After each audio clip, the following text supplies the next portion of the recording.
Hi, this is Kevin again. A lot of people ask me how I organize my miniatures, and I'll just let you see it. I buy these Sterilite boxes, and they're just simple boxes. Here it is. I'm kind of reorganizing things, but as you can see, they're these Sterilite boxes that are here. Sterilite. And I like them because they're just simple drawers. You can organize your armies. I usually put some, one of these into the drawer, like so, and that way the miniatures don't slip around. It's very convenient. I like in some cases I have smaller boxes that fit into a particular area. I prefer the bigger ones because my armies are pretty large. But I didn't like that I couldn't tell what was inside a particular box. So I'll show you next what it is that I do. So you can see here, for an example, here's on this box. These are all late Rome, and these are Byzantium. But you can actually walk up and you can see what it is that those boxes are. So there's Parthians, there's steppe cavalry, there's Picts and Goths. And my organization is that this side of my room is the beginning of time. So these are basically Hittites and Israelites and Sumerian Akkadians, and you can see that we're getting into the Sea People, and Assyria and Mitanni, Egypt. So what I do is I like being able to see what's inside a particular box. So I know that is early Greek.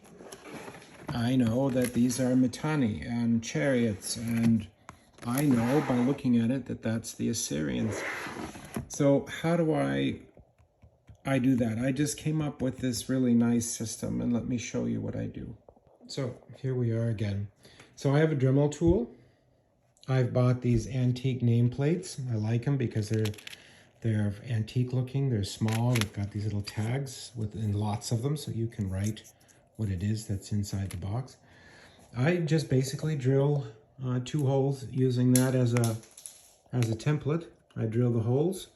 I screw it on, and voila, you have then what it is that it is. And you can see everything I have has particular drawers, and if they don't have a name tag on it, that means I was pretty lazy. So today is the day that I put up all the rest of the name tags.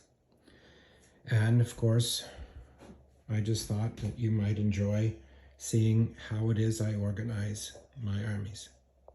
On that particular note, I just wanted to go ahead and take you through what we have here. So we have the beginning of my collection, which is the I would say the biblical area or biblical era, and moving through time. This is now the going in towards the Greeks and Spartans and the Hellenistic period, and Alexander the Great and the Diadochi.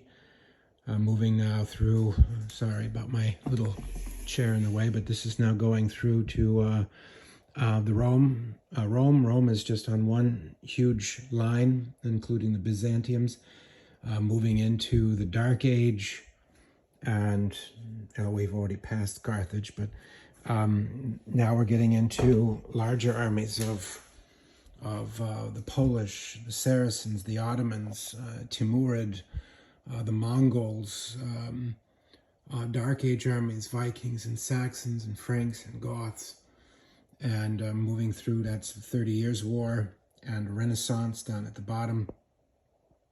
And I'm doing a little bit of reorganizing English Civil War. Now we move around here. This is starting into the Chinese armies and Japanese and samurai, and then going into the medieval time and Normans, So as we travel, this line right here pretty much signifies now we're into the Lace Wars, 7 Years' War, Marlburian Wars, American War of Independence, French and Indian Wars. So you can see, these are AWI British, which I'll be putting up later sometime today. And now we start into the Napoleonic collection. So the Napoleonic collection this is only a part of it. This stretches all the way around this side, and then into the cabinets behind me. There's probably another 15,000 figures, but I just put out the ones that I use on a regular basis. Down here at the bottom, we have the Mexican-American War and some more Napoleonics, War of 1812. This is the Sudan War, and a little bit of 1812 up at the top. This is the Civil War collection of the Union and the Confederacy. These down here are all the fantasy armies for War Master. And as you're traveling down along the side here, sorry it's a bit of a mess, but I'm moving armies around to do some videoing. This is now Age of Rifles. So these are the, I would call the hyphenated wars, the Prussians, the Austrians, Bavarians, French, Russians, Crimean War, and it just keeps going. So as you're going in 1900, Boxer Rebellion, Colonial, and all the way through World War I, World War II, World War II Naval, and all the way through. There's ships of the line are behind those, and so there's quite a few different armies that are there. But anyway, that's how I organize things, and anyway, thanks for watching.